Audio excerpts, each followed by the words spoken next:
pa yan. Ask Your Honor the that witness to answer. Witness is in the process. The purpose of the referral that we submitted to the Department of Justice is for the purpose of preliminary investigation, which under the new rules of the NPS, pwede ho ang law enforcement agency na mag-submit ng complaint affidavit kahit wala yung affidavit ng complainant for purposes of preliminary investigation. So the complaint from the President is not an indispensable requirement insofar as the preliminary investigation is concerned by the DOJ, sir.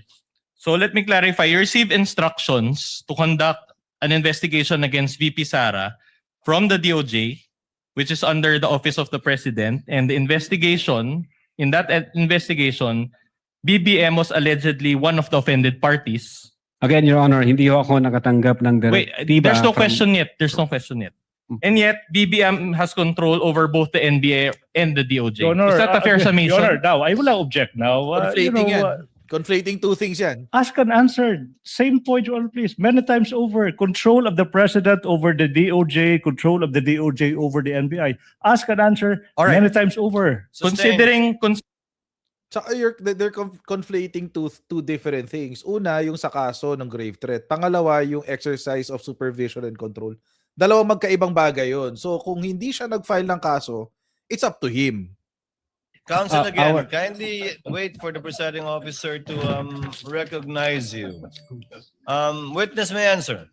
Our investigation, Your Honor, is evidence-based.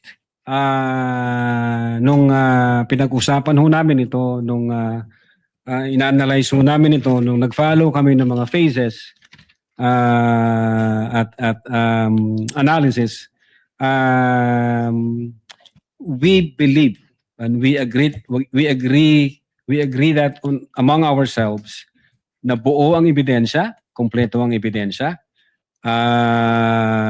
na-comply natin yung requirement ng prima facie case with reasonable certainty of conviction. And so sinubmit ho namin yan sa DOJ na ang paniwala po namin ay kompleto ho at na-comply namin yung requirement.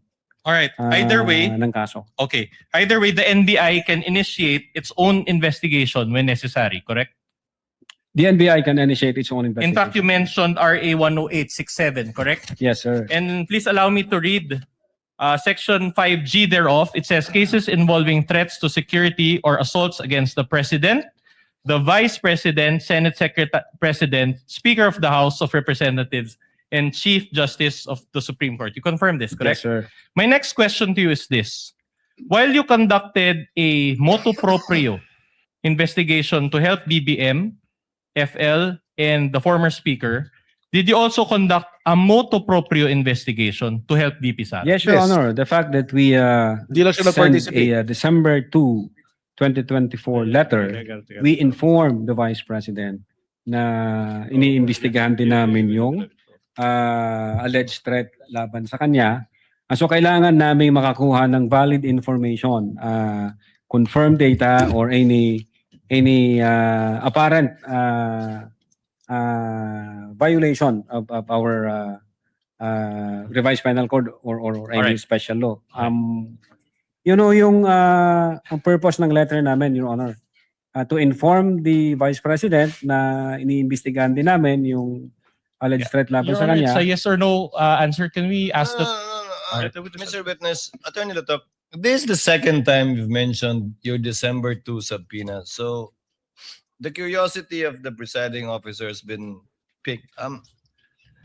In your subpoena of December 2, you issued a subpoena to the Vice President for evidence in a certain investigation. No mention was made of either the investigation pertaining to threats against the President or even threats against the Vice President. But it's the second time you've mentioned that the intent of this one is for the threat against the Vice President. What is your basis, sir, when the subpoena does not contain such a specification of the evidence you will obtain from her? Your Honor, yung subpoena, nakafocus po yan doon sa investigation namin on the alleged grave threats at inciting to sedition during that time. Yung investigation naman, insofar as the Vice President threat to her life is concerned, meron nung kaming separate na letter nung December 2. Hindi 2024. subpoena, letter. Letter po. Do we have that on file or on record sir. somewhere? Yes, Your Honor. It was Is it the pre-marked perfect. Marked during trial one for earlier, Your Honor. by Agent Calilong? By this witness, Attorney Lotop, that would be P dash Roman numeral 4-5, identified by the witness earlier, Your Honor, please. P-4-5, Dash 4-5. Oh, mami. addressed to Attorney Lim, Check. Attorney Lotop. Yes. Yes, Your Honor. Your Honor. Your Honor, I have questions. Guys, babalik relating ako to that, mamaya. Your Honor. Can we, Later. Tuloy nyo lang to, tuloy Just to nyo lang. clarify from the witness, are you referring, Attorney Lotop, to the letter addressed to Attorney Lim, Ay. signed by Assistant Director Ricarte?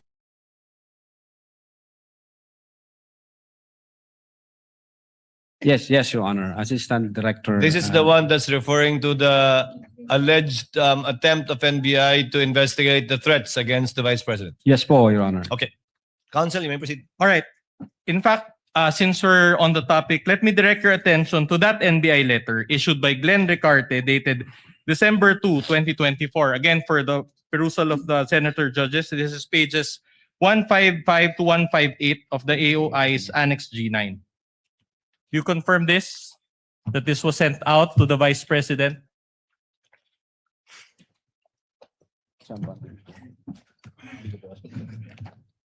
This is, we have this document, Your Honor, signed by AD Glenn Ricarte dated 02 December 2024. All right. And do Sure. you confirm that the date is December 2, 2024?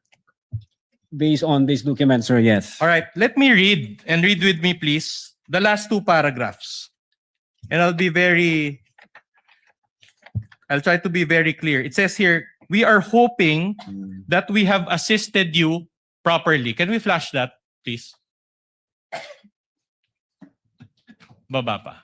Yan, sa baba. Yeah, we are hoping that we have assisted you properly.